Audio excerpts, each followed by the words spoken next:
ഒരു അടിപൊളി രസം ഉണ്ടാക്കാം.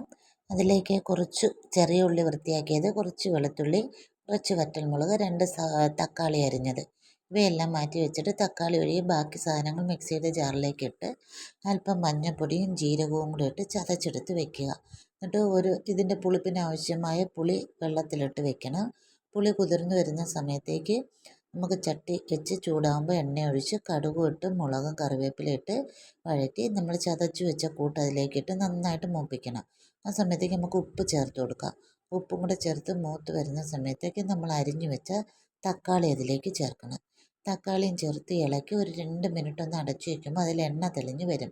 തക്കാളി വെന്ത് എണ്ണ തെളിഞ്ഞ് വരുന്ന സമയത്ത് പുളി പിഴിഞ്ഞ വെള്ളവും കൂടെ ചേർത്ത് കൊടുത്താൽ മതി. ചേർത്ത് നന്നായിട്ട് ഇളക്കി തിളച്ച് വരുമ്പോൾ ഉലുവാപ്പൊടി ചേർക്കാം.